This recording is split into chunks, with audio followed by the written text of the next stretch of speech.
Assalamualaikum warahmatullahi wabarakatuh. Alhamdulillah, alhamdulillahilladzi bi ni'matihi tatimmu shalihat wa bi fadlihi tatanazzalu khairat wal barakat wa bi taufiqihi tatahaqqaqu al-maqasid wal ghayat alladzi hadana li hadha wa ma kunna linahtadiya lawla an hadana Allah. Asyhadu an la ilaha illallah wahdahu la syarika lah wa asyhadu anna Muhammadan abduhu wa rasuluh. Allahumma shalli wa sallim wa barik ala sayyidina wa habibina wa qurrati a'yunina Muhammadin wa ala alihi wa ashabihi wa man sara ala nahjihi wa man jahada haqqa jihadihi wa man tabi'ahum bi ihsanin ila yaumiddin. Allahumma la sahla illa ma ja'altahu sahla wa anta taj'alul hazna idza syi'ta sahla. Ma'asyiral muslimin wal muslimat, hafizakumullah taala. Alhamdulillah, pada kesempatan malam hari ini Allah Subhanahu wa taala memberikan nikmat yang begitu besar kepada kita semuanya. Mudah-mudahan setiap nikmat yang Allah Subhanahu wa ta'ala berikan kepada kita betul-betul kita mampu menjawab untuk mempertanggungjawabkan di hadapan Allah Subhanahu wa ta'ala. Karena Allah sendiri mengatakan la tus'aluna yawma idzin 'anil na'im. Sungguh kalian akan ditanya oleh Allah Subhanahu wa ta'ala dari setiap nikmat yang kita dapatkan. Maka oleh karena itulah mudah-mudahan berbagai nikmat yang telah kita dapatkan dari Allah Subhanahu wa ta'ala mampu menjadikan kita semakin dekat kepada Allah Subhanahu wa ta'ala. Alhamdulillah, pada kesempatan malam hari ini kita masuk, sebentar lagi akan masuk bulan Ramadan, dan tinggal berapa hari? 7 hari, 7-8 hari, sekitar itu. Sepekan lagi kita akan masuk Syahrul Ramadan. Maka mudah-mudahan kita sudah mempersiapkan berbagai macam ilmu yang berkaitan dengan amal-amal ibadah pada bulan Ramadan. Para ulama menyebutkan tentang ibadah-ibadah yang harus ditekankan oleh diri kita di dalam kita masuk pada bulan Ramadan, yaitu pertama tentunya siam Ramadan. Bagaimana kita persiapkan ilmu tentang puasa Ramadan. Yang kedua yaitu ibadah qiraatul Quran, yaitu membaca Al-Quran. Syukur bisa kita melaksanakan tilawatul Quran. Yang ketiga yaitu kita betul-betul memperhatikan tentang ibadah qiyamul lail, sholat malam atau tarawih. Yang keempat, bagaimana kita memperhatikan tentang ilmu yang berkaitan dengan sedekah, karena nanti penutup pada bulan Ramadan kita diperintahkan untuk mengeluarkan sedekah, yaitu apa? Zakatul fitr. Karena zakat itu juga disebut sedekah. Karena Allah sendiri mengatakan dalam surah At-Taubah ayat 60, innamas shadaqatu lil fuqara'i wal masakin wal 'amilina 'alaiha wal mu'allafati qulubuhum, sampai akhir ayat. Itu juga Allah menyebut zakat itu dengan sedekah. Maka ilmu tentang zakat, baik zakat mal secara umum maupun zakat fitri, maka betul-betul kita persiapkan agar ibadah kita betul-betul mendapatkan pahala yang maksimal. Dan begitu pula ibadah intimah. Apa itu intimah? Membuat intimah. Apa intimah? Iya. Waman hajja aw i'tamara fala junaha alaih. Apa itu i'timar? Umrah. Umrah pada bulan Ramadan ini juga sangat dianjurkan, tapi bagi yang kadang atau yang punya kesempatan. Ada yang nggak punya duit berangkat juga ada. Kalau pas umrah kemarin duitnya pasti terlalu cukup tinggi berangkat, karena dikonmakan, dibiayai dimakan. Artinya ya ketika orang itu mampu, ya silahkan untuk berangkat umrah. Maka ini tentang bagaimana ilmu yang berkaitan dengan berbagai macam ibadah yang sangat ditekankan dikerjakan pada bulan Ramadan. Ini tadi saya berangkat salah ngambil kitab Pak. Saya harusnya jilid pertama meneruskan yang kemarin. Ini malah jilid tentang puasa, zakat, haji dan umroh. Maka saya tawarkan kita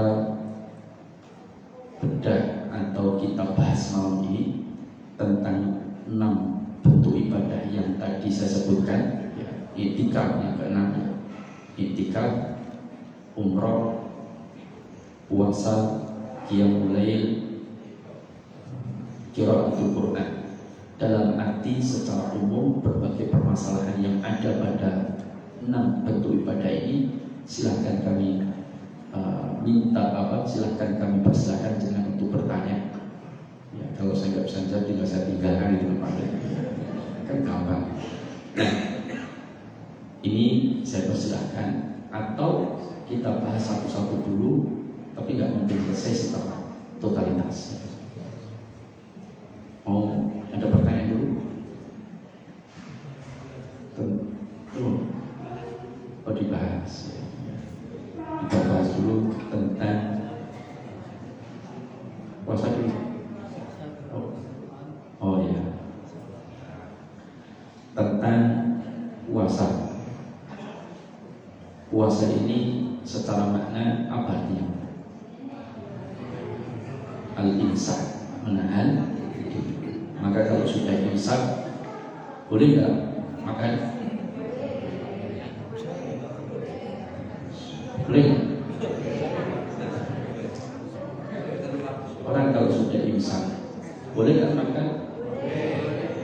Apa arti imsak? Ya. Imsak itu maknanya menahan diri. Kalau menahan diri itu cik mangan, kira-kira menahan diri nggak? Tidak. Maka kalau sudah waktu imsak itu tidak boleh makan. Tidak boleh. Oh, namanya imsak itu menahan diri. Cuma penerapan imsak di Indonesia itu yang tidak tepat sasaran. Imsak itu pemberitahuan bahwa kita harus menahan diri dari makan, minum dan hal yang membatalkan puasa seperti jima. Itu harus ditahan. Tetapi dulu orang ketika sudah melihat terbit fajar, maka mereka akan menyampaikan yang belum lihat, imsik, tahan, jangan makan karena sudah terbit fajar. Cuma penerapan imsak di Indonesia, kalau sekarang sudah banyak yang ditinggalkan Pak, karena nggak tepat waktu.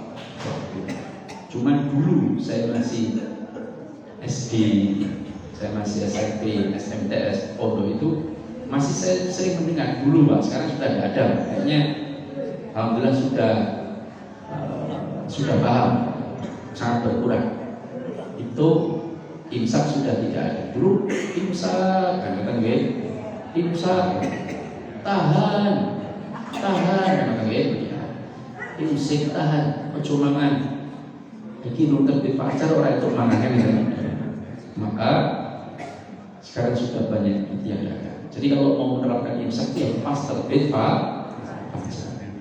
Maka karena dulu belum ada toa, belum ada jam dinding, jam tangan, sehingga pengetahuan tentang sudah terbit fajar kadang sangat mengandalkan ada yang melihat terbit fajar lalu memberitahukan, atau dia mendengar adzan yang dikumandangkan oleh muadzin. Tapi dulu adzan kan tidak pakai toa, masjid belum sebanyak sekarang. Meskipun polusi suara juga dulu lebih hening, tapi kan tetap tidak semudah sekarang. Maka sebagian mereka memberitahunya dengan kata insita, jangan kemudian makan. Nah, ini berkaitan dengan puasa.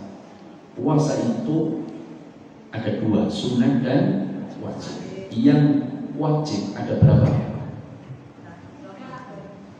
Satu atau tiga? Tiga atau dua? Puasa wajib itu ada tiga. Puasa wajib karena zamannya Ramadan, puasa wajib karena diwajibkan sendiri nadar, dan puasa wajib karena kafarah, karena melanggar. Suami istri nyelonong di bulan Ramadan, melakukan hubungan suami istri jam 10 sak kelibatan kok ngerti bojone kaya bidadari, maka akhirnya dilotok ojo Thomas dilotok kan. Tapi ada yang diakali. Gimana ngakali? Ini wae ayo ning Semarang kan kene iso buka. Alasannya Musa. Tapi safarnya hanya untuk ngoten-ngoten itu, Pak. Ini namanya akal.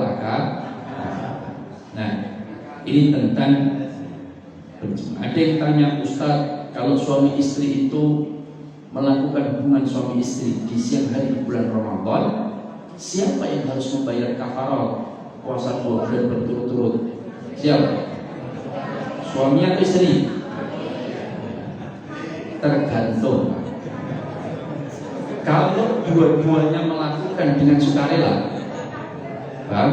podo-podo ngelakoni dengan sukarela tanpa dipaksa, maka dua-duanya melakukan kafarah tersebut. Membebaskan budak kalau nggak ada, ya 2 bulan puasa berturut-turut. Kalau memang nggak mampu berpuasa, Ustaz, sesase nyelonong ping telu mosok poso sasi. Bojo kula cek umur 16 Pak Ustaz. Kula cek pun cek nom, maka nggak kuat ya sudah memberikan makan fakir miskin 60 orang. Kok sebuah yang oleh ST jumbo kan jumbo, Pak. Ini ojo sebuah kucing, Pak. Untuk Banten. Nah, ini tentang puasa kafarah. Kalau dia itu dipaksa, misalkan suami istri, tahu-tahu suaminya dipaksa, misalnya suaminya ditaleni, misalnya. Enten betul ini enggak? Loh, siapa tahu ada suaminya ditaleni, Mas wis diolok Mas masih ditaleni ngambil. Terus pokoknya kudu saiki Mas, ojo dik, pokoknya saiki enggak. Terus suami istighfar terus, misalnya istrinya yang melakukan, maka yang membayar kafarat istrinya saja, suaminya tidak. Ini aja terus podo-podo menikmati kan. Artinya yang memaksa yang wajib membayar. Ini tidak mungkin, Pak. Kalau istri yang dipaksa kita banyak. Betul apa betul Ibu? Oh, betul. Siapa tahu istrinya binaragawan, suaminya awake pun kering kan kalah, kepleknya sudah paksa, ngomong. Nah, ini tentang kafarat puasa yang wajib ketiga. Kemudian syarat sahnya puasa itu hanya ada 2, meskipun ada yang merinci banyak, tapi secara umumnya ada 2, yaitu niat, yang kedua suci dari haid dan nifas. Orang yang haid dan nifas tidak boleh puasa. Kalau puasa berdosa. Puasa malah dosa yang tidak. Tapi pengen nggak puasa tidak berdosa, ada caranya, Pak. Meskipun dia tidak haid, tidak nifas, ada teknik dan caranya supaya dia tidak puasa, tidak berdosa, tidak sholat pun juga tidak berdosa. Syaratnya edan. Orang edan itu insya Allah tidak mengapa, tidak tulis. Rufi'al qalam an talah, diangkat pena pada 3 kelompok. Salah satunya wa anil majnuni hatta yaqila, orang edan sampai berat. Makanya kalau pengen sholat orang poso boten dosa, maka syaratnya enten simpulun boten nggih. Nah, ini tentang syarat sahnya puasa, suci dari haid dan nifas dan niat. Niat ini ada 3 unsur. Meskipun dalam puasa ada yang menambahkan 1, yaitu memperbaharui niat. Pertama, adanya jazm atau azam, tekad yang kuat. Yang kedua, adanya at-ta'yin, menentukan niat. Niat itu harus ditentukan, nggak boleh tidak. Jenengan datang pada adzan maghrib, masuk ke masjid, terus sholat 2 rakaat. Itu harus ada kesadaran diri, saya itu mau sholat apa? Kamu tahu? Jenengan setelah adzan subuh masuk masjid, dan sholat apa? Mau sholat apa? Sunnah tahiyatul masjid, atau sholat sunnah fajar, atau malah sholat subuh, atau sholat tobat? Karena habis begini mampir nih terus terminal lagi, pokoknya mereka mampir terus masuk masjid, tobat 2 rakaat kan bisa. Artinya adanya at-ta'yin, menentukan niat mau ibadah apa, itu harus ditentukan. Adanya kesadaran hati, saya itu mau sholat apa. Jangan udah ditanya, sholat rakaat apa mas? Udah mampir main-main kok, terus sholat main sholat. Ini nggak benar. Harus ditentukan dalam hati, saya mau sholat apa. Makanya dalam mazhab Syafi'i itu sebagian menambahkan supaya betul-betul jelas dan menguatkan, maka niat itu dibaca. Ini dalam mazhab Syafi'i. Tapi jumhur ulama cukup di dalam hati. Nah, ini tentang, tapi bacanya pun dengan sir, kurang terus di bareng-bareng banten tidak. Tapi cukup sir untuk dirinya masing-masing supaya litakid untuk menguat. Ini dalam mazhab Syafi'i. Nah, yang ketiga at-tabyid, memasang niat. Niat dalam berpuasa itu harus dipasang sebelum terbit fajar pada puasa wajib. Tapi boleh dipasang setelah terbit fajar, tetapi amal ibadahnya terhitung pahala sejak dia mulai niat. Sebelumnya dia tidak terhitung puasa. Dia jam 8 cari makan, nggak ada makanan. Tanya istrinya, orang masak dewi, bilang dia. Sebab bertengkar malam harinya, esok era dimasak. Maka kata suaminya, esok wis podo-podo luwe ini mending poso kan. Maka jam 9 dia mulai niat puasa, baru jam 9 itulah mulai dihitung pahala sampai dengan terbenam matahari. Selama setelah terbit fajar sampai jam 9 dia belum melakukan hal yang membatalkan puasa, seperti berjima, seperti makan dan minum. Selama belum itu maka tidak mengapa, daripada luwe. Nah, ini tentang niat, unsur niat di dalam puasa. Yang terakhir, sebagian ulama menambahkan memperbaharui setiap malam sebelum terbit fajar. Itu harus diperbaharui. Dengan cara apa?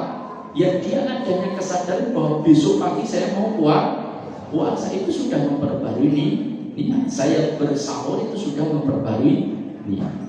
Nah, meskipun ada sebagian ulama mengatakan ya kita niat puasa Ramadan sekali, ya namanya Ramadan itu nggak ada Ramadan 3 hari. Ya Ramadan seluruh sebulan penuh, 29 atau 30. Nah, maka ini tentang bagaimana kita niat di dalam berpuasa. Kemudian disebutkan di sini dalam puasa tentang sunnah-sunnah di dalam berpuasa atau adab-adab di dalam berpuasa. Pertama, sahur. Meskipun kita ini kuat gak sahur, maka sahurlah. Karena kita sahur itu tidak hanya sekedar makan minum, tapi mencari apa? Keberkahan. as-saharu fa inna fis sahuri barakah. Maka kita mencari berkah. Sahur yang terbaik seperti apa? Maka adab kedua, mengakhirkan sahur. Sahur jam 3 silahkan. Sahur itu sebetulnya waktu jarak antara adzan pertama dengan adzan subuh. Ya. Itu adzan pertama jam 3:30 ya. Adzan subuh 4:30. Nah itu di antara kedua itulah waktu sahur. Atau 50 bacaan ayat Quran sebelum adzan subuh. Ya. Itu diakhirkan sahur. Kemudian yang ketiga kata para ulama yaitu menyegerakan berbuka. Ya.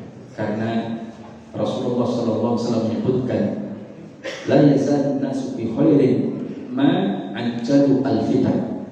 Manusia itu akan tetap berada dalam kebaikan selama dia menyegerakan berbuka. Makanya di konsep di tanah Jawa ini ada namanya takjil. Apa takjilan, Pak? Takjil itu artinya menyegerakan. Jadi kita berbuka disegerakan ketika sudah terbenam matahari. Kita berbuka itu kalau sudah adzan. Kalau belum adzan boleh nggak berbuka? Ya, selama sudah terbenam matahari. Meskipun belum ada yang adzan, silahkan untuk berbuka. Jangan lihat jam sudah terbenam matahari, silahkan berbuka.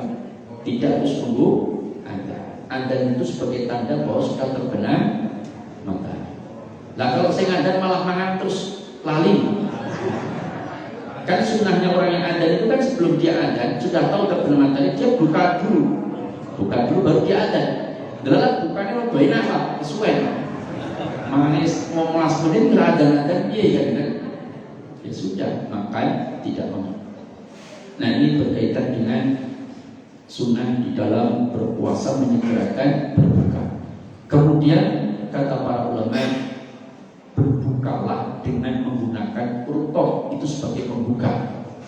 Rutoh itu kurma yang masih basah, bukan kurma muda, kurma yang masih basah. Dia sudah matang tapi belum kering, maksudnya dia sudah siap untuk menjadi kurma tamar, tapi belum kering, dia masih segar, ya agak muda. Tapi kalau betul kurma muda itu kan yang hijau-hijau. Nah maka ini yang biasa Rasulullah lakukan. Kenapa dengan menggunakan rutoh?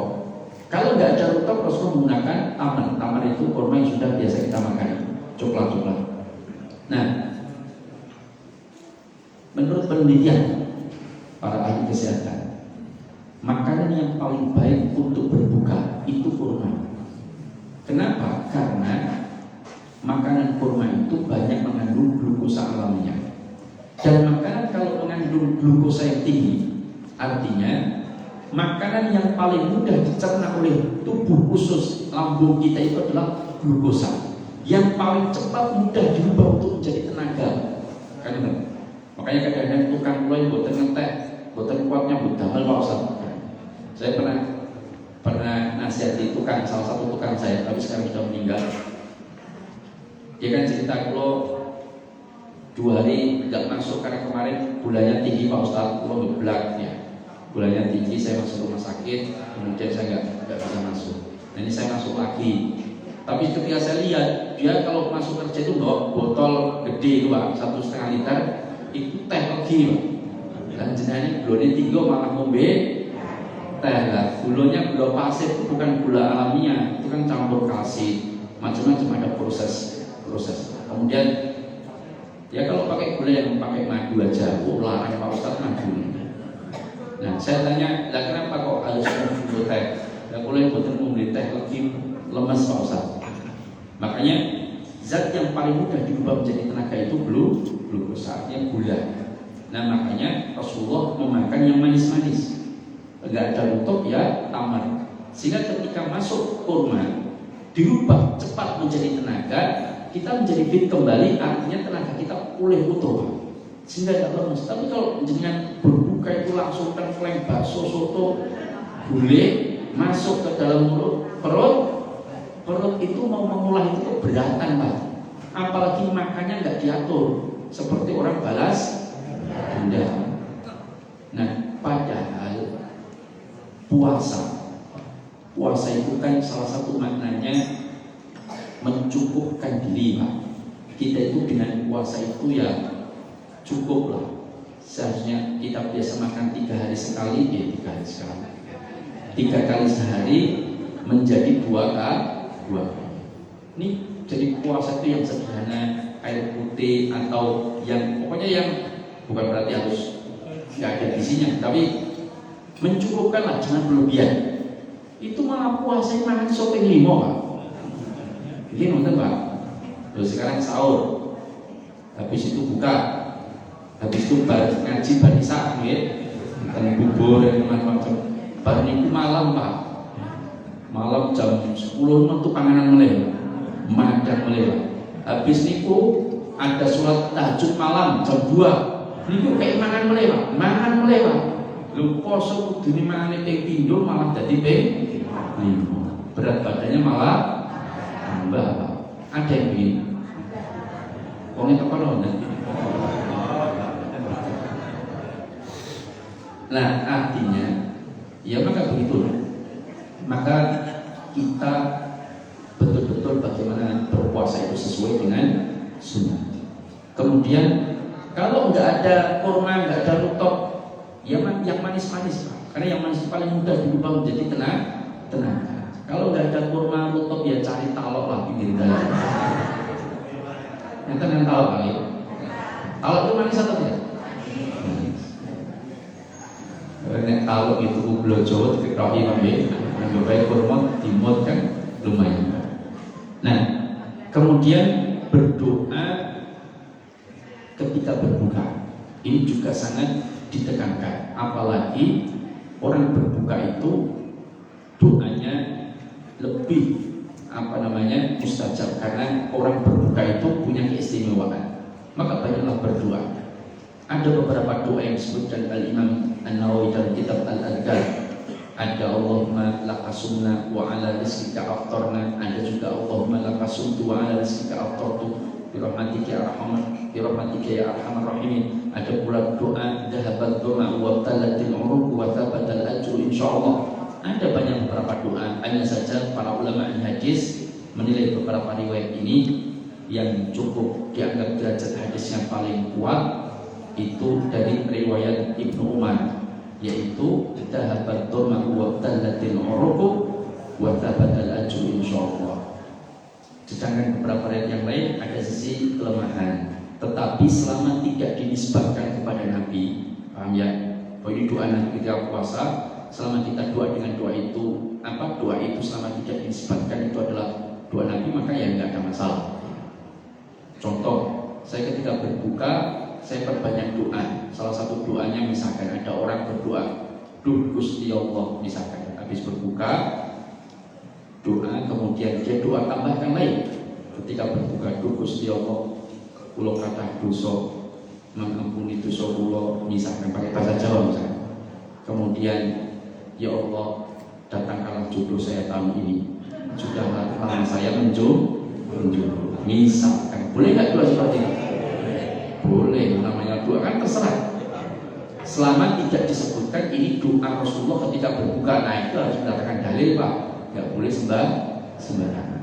Maka silakan orang mau doa dengan doa ini, doa itu silakan. Kalau mau menimbangkan doa Nabi harus mendatangkan dalil yang sah. Ada yang protes, Ustaz, itu doanya kok nggak cocok. Nah, cocok gimana? Lah kan kita berbuka kan berdoa dulu, baru kita makan. Lah doanya saja tulisannya dhahabat dhama'u wa talatil uruq wa tabatal ajru insyaallah. Telah hilang dahaga, telah basah urat-urat, wa tabatal ajru insyaallah, dan telah ditetapkan pahala insyaallah. Lah umum bimendera telah basah, telah hilang dahaga, telah basah urat-urat, kan itu kan? Ada yang protes demikian. Maka saya sampaikan dalam syarah Hisnul Muslim, para ulama menyebutkan orang kalau mau makan itu doa dulu setelah bismillah dia minum, ketika lihat makanan dihidangkan Allahumma barik lana fima razaqtana wa qina adzabannar. Ketika mau makan bismillah, Habis itu setelah dia berbuka berarti telah berbuka, maka silahkan berdoa dhahabat ma'u wa tallatil uruqu wa tabatal ajru insyaallah. Meskipun ada perselisihan ulama juga bahwa doa ini dibaca oleh Rasulullah hanya pada saat musim panas, puasa pada saat musim panas. Wallahu ta'ala. Tapi yang secara umum bisa digunakan. Kemudian berkaitan dengan amal ibadah yang lain. Kalau ini tadi berkaitan dengan sunah-sunah puasa dari terbit fajar sampai terbenam matahari. Sedangkan ada amalan-amalan yang lain yang itu juga ditekankan untuk kita kerjakan. Seperti tadi kita sebutkan qiraatul Quran, sedekah, iktikaf, kemudian qiyamul lail. Ini kita terus iktimad. Ini kita perhatikan bagaimana ilmu di dalam mengerjakan. Masalah puasa kayaknya terlalu terperinci sudah disampaikan. Misalkan siapakah orang yang boleh berpuasa dan tidak boleh berpuasa, siapa orang yang boleh berpuasa dan boleh tidak berpuasa, siapa yang wajib berpuasa, siapa yang wajib tidak berpuasa. Itu kan sudah dijelaskan. Dijelaskan lagi atau tidak? Cukup ya? Karena sudah. Nanti saya justru meminta banyak pertanyaan supaya kalau ada permasalahan, misalkan Ustaz saya asma, boleh nggak saya pakai obat asma ketika kambuh pada saat saya berpuasa? Ustaz saya suntik, Ustaz boleh nggak kita disuntik? Apakah batal atau tidak? Ustaz saya ketika puasa kemarin diinfus oleh dokter, apakah saya boleh melanjutkan puasa kita? Ustaz bolehkah mencicipi makanan ketika berpuasa? Ustaz saya ketika puasa siang hari itu ternyata mimpi basah Pak Ustaz. Enten yang ini? Wah, ada Pak. Ada yang pernah? Enggak ada ya. Misalkan, apakah puasa saya batal? Ustaz, saya itu pas puasa-puasa debis di pojokan kamar, nonton film terus kira kuat, terus melakukan istimna. Apakah batal atau tidak? Apa istimna? Jangan Pak hafal Bu. Saya hafal malah bingung. Kita melakukan gunanya apakah batal atau tidak. Kemudian macam-macam nanti permasalahan. Nah itu yang saya tunggu karena saya nggak tahu yang dipertanyakan apa. Nah sekarang kita bahas tentang qiraatul Quran supaya sedikit-sedikit tapi semuanya dapat. Berkaitan dengan qiraatul Quran, ada yang sering ditanyakan begini, Ustaz, kok ada riwayat yang menyebutkan tidak boleh menghatamkan kurang dari 3 hari? Kan gitu kan?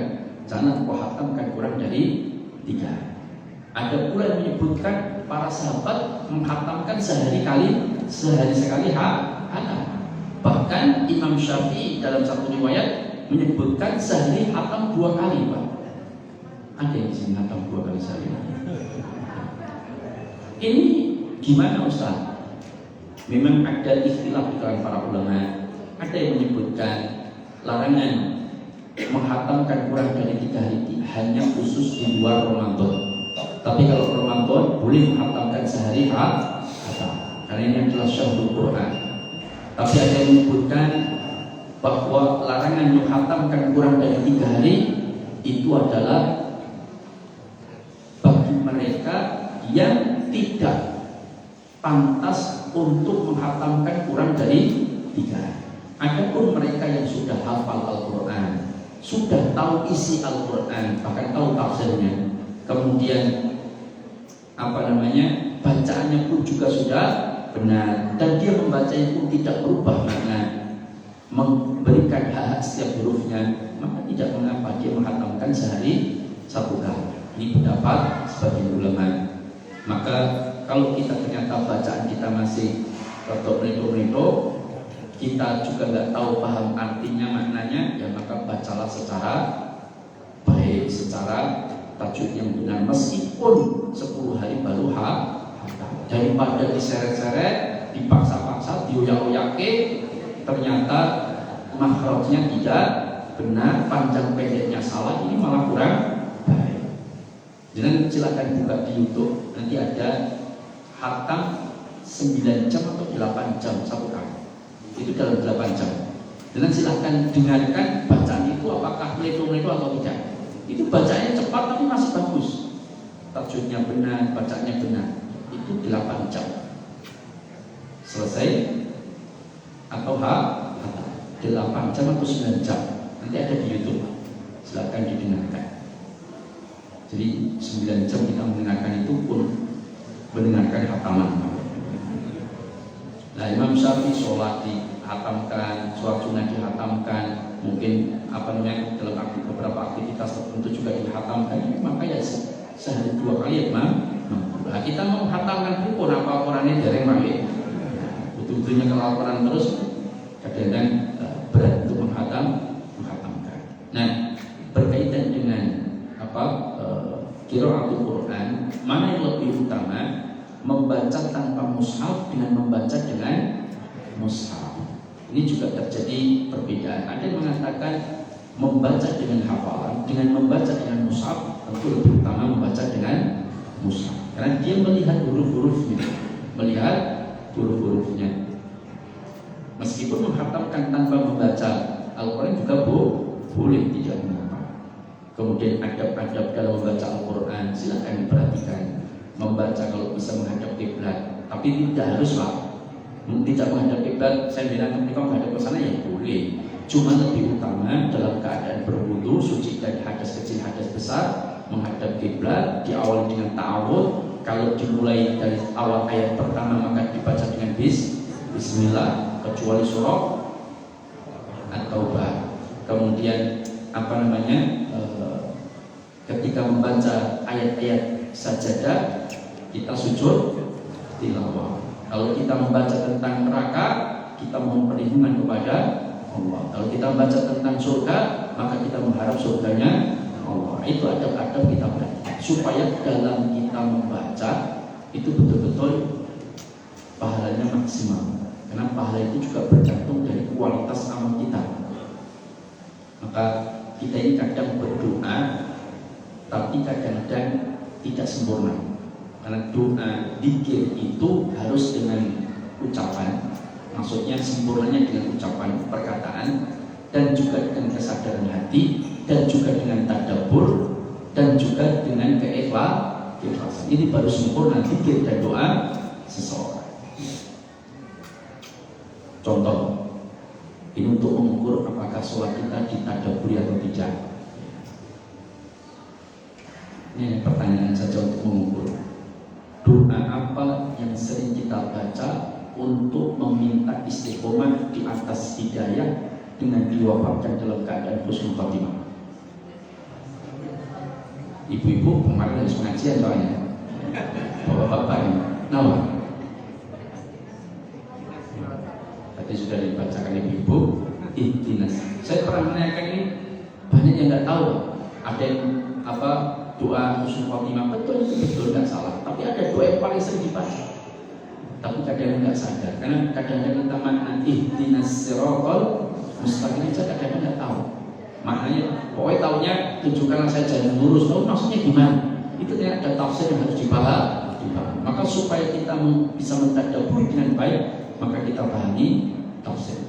Itu ilmu tentang qiraatul Quran, maka sangat dibutuhkan. Bagaimana kita membaca dengan benar, dengan tartil. Nah, kemudian itikaf atau qiyamul lail. Qiyamul lail. Ini bagaimana kita menjalankan qiyamul lail dengan benar. Ada yang protes, Ustaz, kemarin saya qiyamul lail bersama seorang imam. Dia bilang, monggo Bapak Ibu kita witir. Setelah itu dia sholat 2 rakaat, malah salam, Ustaz. Habis itu baru 1 rakaat lagi salam. Ini kan nggak benar, Pak Ustaz. Maka saya tidak boleh menyalahkan, cuman karena ada riwayat dari Ibnu Umar itu pernah melakukan hal yang demikian. Alasannya merujuk kepada pernah Rasulullah melakukan witir dengan cara ini. Jadi witir 3 rakaat tapi 2 kali salam. Paham ya? Witir 3 rakaat tapi dengan 2 kali salam. Tapi yang memang umum itu 1 kali salam. Mau witir 3 rakaat, 1 rakaat, 7 rakaat, 5 rakaat, 9 rakaat silakan. Nah, ada pula yang kemudian ketika sholat tahajud, witirnya pulang Pak, karena malamnya ingin tahajud lagi. Para ulama banyak yang tidak menganjurkan, lebih baik selesaikan dulu bersama imam. Kenapa? Karena nanti akan tertulis dianggap sholat semalam sunat. Tapi malamnya sampai tahajud lagi Pak Ustaz, boleh, yang penting nggak usah witir lagi. Ini berkaitan dengan sholat malam. Kemudian iktikaf, bagaimana iktikaf yang benar, bagaimana minimal kita beriktikaf berapa jam, atau sehari tok, atau sehari semalam, atau semalam tok, kan bilang. Kemudian apa yang dilakukan ketika iktikaf? Bolehkah iktikaf mengadakan salah siang kan enggak? Lu ada loh Pak, malam ke-27 itu satu masjid malah mengadakan salah siang ketika iktikaf, karena waktu itu saya ikut iktikaf di situ. Cuman saya gede-gede lagi itu tak mirip. Mau iktikaf ibadah fokus masing-masing, zikir, ngaji, sholat, malah diadakan acara salah siang. Nah, ini yang kadang-kadang kurang ibadah. Nah, yang terakhir saya menutup Pak. Sebelum nanti ada yang jawab, kalau ada yang tanya, kalau nggak ada kita tutup. Masalah sholat Idul Fitri. Ini saya berharap betul bahwa laksanakanlah sesuai dengan sunnahnya Rasulullah melaksanakan sholat 2 hari raya. Kenapa kok terjadi 2 hari raya bertemu terus Rasulullah membolehkan ditinggalkan sholat Jumatnya? Kan gitu ya. Jika 2 hari raya bertemu, yaitu hari raya Idul Adha atau Idul Fitri bertemu dengan hari raya Jumat, maka Jumatannya boleh tidak dikerjakan. Itu sebab asbab urutnya seperti apa? Kalau dengan baca penjelasan syarah para ulama, itu karena di zaman dulu sholat Id itu dikumpulkan satu tempat oleh Rasulullah. Jadi yang jauh-jauh datang ke situ satu tempat supaya apa? Betul-betul syiar Islam itu sangat indah, artinya kumpul semua orang di situ. Kalau memungkinkan, kalau nggak memungkinkan dipecah-pecah setiap kabupaten atau setiap kecamatan, nggak mampu lagi setiap kelurahan. Dan ini tidak loh Pak. Saya itu melihat kadang-kadang sedih. Sholat Idul Fitri ini ada perumahan ngadakan sendiri Pak, sampingnya ada lapangan ngadakan sendiri, nanti depannya ada masjid ngadakan sendiri Pak. Koyo saingan Pak. Nah ini nggak sesuai sunnahnya itu digabungkan. Makanya kenapa kok sholat Jumatnya bisa gugur? Karena begini, orang datang dari luar dekat dari luar dari Madinah, dia harus melakukan perjalanan cukup lumayan. Datang sholat Idul Fitri, habis itu pulang, datang lagi sholat Jumat, itu memberatkan mereka. Karena sholat Jumat itu memang bagusnya memang disatukan satu wilayah. Makanya dulu ada namanya Masjid Jami Pak. Kan gitu. Itu kan asal mula ada nama Masjid Jami itu karena memang itu digunakan kumpulan untuk sholat Jumat Pak. Nah selain untuk sholat Jumat yang cuma sholat maktubah itu disebut dengan masjid biasa Pak. Sekarang beda Pak. Untuk yang digunakan tidak sholat Jumat namanya musola, yang dipakai sholat Jumat namanya masjid. Karena tempat. Padahal musola itu tanah lapang yang digunakan untuk sholat 2 hari raya dan sholat istisqa itu namanya musola. Terus beda meleh Pak. Kan teman. Makanya saya senang dengan daerah wilayah Banjarsari Pak. Banjarsari itu sudah diadakan sholat itu setiap tahun satu tempat. Betul Pak, saya beberapa kali isi ternyata mereka itu mengadakan perkumpulan antar takmir masjid Pak. Betul, antar takmir masjid. Itu dikumpulkan satu Banjarsari, Banyuanyar kalau salah, Banyuanyar, Banjarsari. Itu dikumpulkan. Nanti mereka koordinasi. Kita sholat Idul Fitri di lapangan satu tempat, semua sepakat Pak. Nanti dana infak yang terkumpul yang digunakan untuk kemaslahatan. Gak usah hiren-hiren Pak. Siapa yang membutuhkan itu yang dibeli. Bahkan mereka misalkan ya masjid-masjid kumpul rapat tiap berapa bulan. Nanti misalkan ada masjid di sana, jamaahnya terlalu sedikit, kemudian masjidnya bocor, dananya reneng Pak. Nah masjid yang lain itu kemudian koordinasi, kemudian berikan bantuan kepada mereka. Orang malah hilang, oh sholat ini kono infaknya di PD ini kono masjid kono kan itu Pak. Ada yang ngadakan sendiri, itu menyedihkan Pak. Betul. Makanya kita kembalikan sesuai sunnah bagaimana sholat itu bisa apalagi di sini dengan lapangan Pak ya. Makanya semua masjid-masjid sekitar sini, ini mana Pak? Akan baca Pak. Ya semua diajak semua masjid untuk kumpul di lapangan sini Pak. Gak usah ngadakan sendiri. Sini ada, di jalan ada ya Pak. Gentan Pak ya. Itu kan ada juga. Nah, sholat dikerjakan di jalan itu banyak ulama mengeluarkan fatwa makruh. Karena kalau ada tempat yang tanah lapang bisa digunakan, kenapa harus ikat jalan, Pak? Jalan itu lalu lintas. Dan coba ada kebakaran, Pak, mobil pemadam mau lewat, ternyata ada sholat id, Pak, kan repot, Pak. Ada orang kena serangan jantung, dibawa keluarga yang pakai mobil, ternyata dicegat jalannya, terus lewat mana, Pak? Kecuali kalau di lapang terus membuka ke jalan tidak apa-apa. Tapi kalau sudah sejak awal mimbar memang tepok-tepok yang tengah jalan, Pak, ini banyak ulama tidak menyukai hal seperti ini. Maka laksanakanlah di musola tanah lapang, itu yang dianjurkan. Maka dikuburkan menjadi satu, itu jauh lebih baik. Apalagi di dekat lapangan, ini yang panitia sini, Pak. Benar. Oh, kelurahan, jadi kelurahan. Tapi sini ikut situ. Berapa ya? Oh, mimbarnya. Oh, tapi jamaah ini ikut dulu. Atau ngadakan sendiri, Pak. Saya sangat menganjurkan jangan mengadakan. Saya kalau sekarang kalau diundang, Ustaz tahu apa sholat id Ustaz? Di mana? Di perumahan. Saya tanya, di situ ada dekat lapangan enggak? Oh, ada, Ustaz. Kenapa enggak jam 1? Wah, capek Ustaz, enak di perumahan sendiri ngadakan. Saya enggak mau, Pak. Betul, Pak. Mohon maaf, saya tidak bisa. Jangan lebih baik datang ke lapangan. Itu sunnahnya demikian. Kenalan dengan yang di sana. Takbir masjid kumpul jadi satu, saling mengenal, saling membantu di antara. Begitu ratus masalah saing-saingan masjid, Pak. Kadang ada masjid kota infaknya berlebih. Kadang bagaimana mengarahkan jamaah yang banyak, masjid itu sampai ya diarahkan untuk menyumbang masjid yang kurang bagus, jamaah yang kurang makmur, kita gimana menggerakkan supaya pengajian sana itu bukan malah saya. Makanya ini yang kemudian amat sangat perlu kita perhatikan. Ada pertanyaan dulu? Ngomong dulu. Terkait pemberbalikan niat tadi terjam. Iya. Sebelum puasa depannya, kadang di kalangan kita ada yang melafalkan niat sebelah tarawih Iya. karena ada beberapa dari kalangan Islam juga yang setuju karena hadisnya ada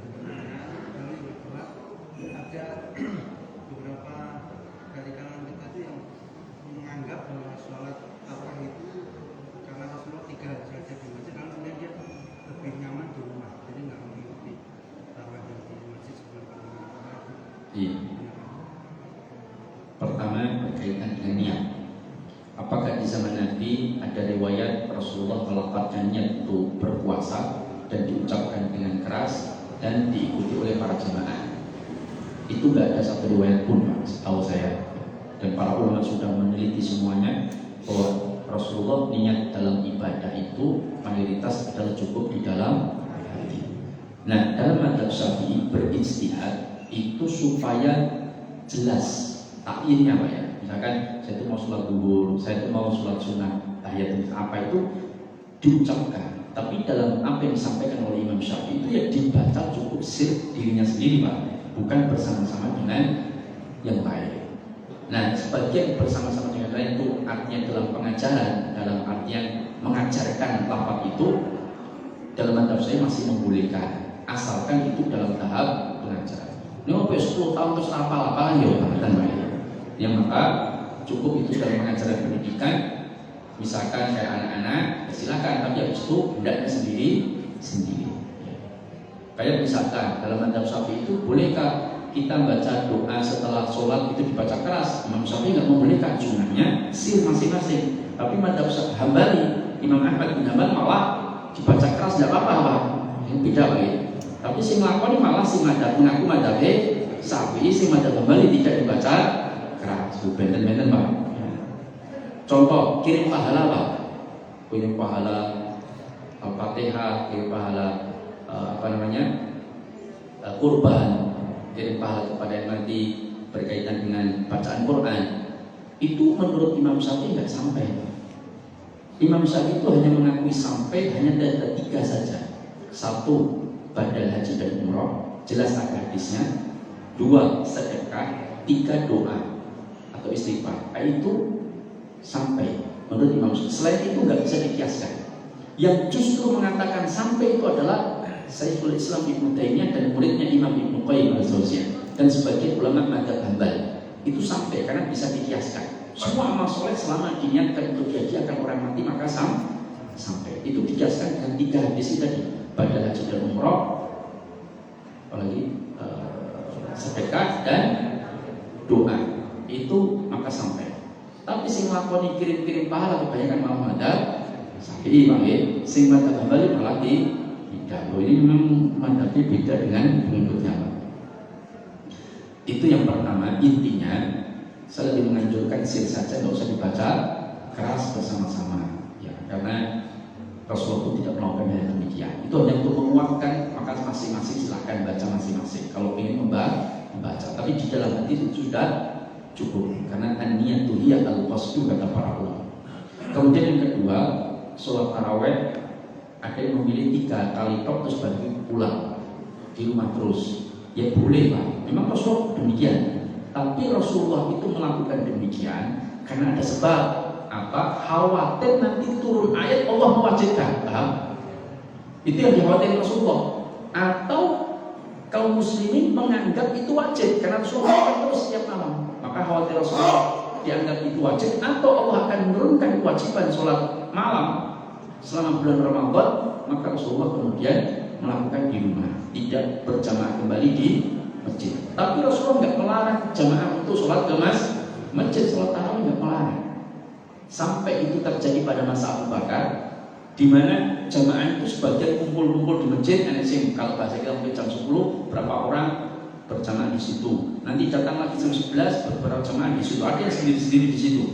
Ada oleh di masa Umar bin Khattab, wah ini secara pandangan kurang nyaman kan mas? Kurang nyaman itu maksudnya kurang seragam gitu Pak. Ini sini selesai kumpul, coba pindah lagi. Maka Umar ingin mengembalikan seperti dulu pernah Rasulullah lakukan. Meskipun hanya 3 hari, Umar lakukan sebulan penuh. Kenapa? Contohnya ada, bukan ini bid'ah bukan, tapi karena contohnya sudah ada. Cuman hanya Rasulullah itu takut turun ayat tentang wajibnya sholat tarawih, karena sekarang Rasulullah sudah wafat, nggak akan mungkin lagi turun ayat tentang diwajibkan. Maka Umar lakukan dalam 1 bulan penuh, dan Umar mengajak seluruh kaum muslimin untuk silahkan sholat di masjid, yang mau sholat di rumah juga silahkan. Maka tidak mengapa dua-dua. Wallahu a'lam. Ada yang lain? Belum? Iya. Bagaimana dengan yang 22 dan 443 atau 44 sekian? Apakah boleh atau tidak? Dua-duanya boleh Pak. Para ulama memberikan beberapa riwayat. Ada yang menyebutkan Rasulullah sholatnya 22, ada yang menyebutkan pernah 4. Meskipun sebagai ulama lebih menguatkan hadis-hadis secara kekuatan hadis itu menyebutkan 22. Sholat lain itu makna 22. Maka sebagian ulama lebih condong ke 22. Tapi kalau mau 443 yang boleh, itu dasarnya juga ada. Yang mau 11 rakaat yang monggo, yang 23 ya silakan. Di zaman Nabi Rasul melakukan 11 rakaat. Zaman Abu Umar itu dilakukan lebih dari 11 rakaat. Kenapa? Karena Abu Mus'ab al-Asy'ari itu untuk mengimbangi kualitas sholatnya Rasulullah. Rasulullah 11 rakaat itu dari Ba'da Isya mungkin agak malam dikit sampai menjelang subuh. Coba dicoba di masjid Al-Yakin Pak. Ini kalau ada jamaahnya alhamdulillah kok. Nah, jadi sholatnya panjang, 1 rakaat bisa surah Al-Baqarah kan. Nah makanya ada waktu roha istirahat, maka disebut taraweh. Ya. Setiap 4 rakaat 2 salam terus istirahat Pak. Kenapa? Memang panjang Pak. Makanya karena panjangnya bacaan Rasulullah ini, sedangkan sahabat di generasi setelahnya itu pada nggak mampu mengikuti itu. Maka supaya mereka bisa ikut, ya bacanya agak pendek, cuma jumlah rakaatnya diperbanyak. Bisa 21, 23, 29, 39 silahkan, nggak ada masalah. 59 juga boleh. Cuma bacaannya kan karena pendek, karena kalau bacaan langsung panjang itu kan yo ngadeg terus itu semua orang mau Pak. Jadi main sepeda-sepeda ya sudah mengundurkan diri. Nah, cuman di kita itu beda Pak. 11 rakaat bacanya dulu Anas al-Falah. Dek rokaatnya cuma 11. Ya enggak apa-apa, undang jenenge kekuatannya seperti itu. Nah, maka tidak mengapa, tidak ada masalah. Wallahu ta'ala. Cukup, ada yang lain? Cukup ya? Nanti bahas semuanya cukup bang. Karena ya masih ada etika, masih ada macam-macam. Maka sampai dimuliakan Allah, ya, mudah-mudahan apa yang saya sampaikan ini bermanfaat. Kita berupaya menggapai Ramadan yang terbaik, terutama jangan melupakan dan melalaikan bagaimana kita berusaha untuk mencari malam terbaik di malam Qadar, yaitu kapan? Di Ashril Awakhir, di 10 hari terakhir, terutama di malam-malam. Ada apa dengan malam Qadar? Diturunkannya Al-Quran. Cuma di Indonesia peringatan nuzul Quran tanggal berapa? 17 itu 10 terakhir atau bukan? Bukan, Pak. Ini memang pernyataan di sini bisa ngerti Pak. Demikian dari saya, aku qouli hadza wa astaghfirullah li wa lakum innahu huwal ghafurur rahim. Subhanakallahumma wa bihamdika asyhadu an la ilaha illa anta astaghfiruka wa atubu ilaik. Assalamualaikum warahmatullahi wabarakatuh.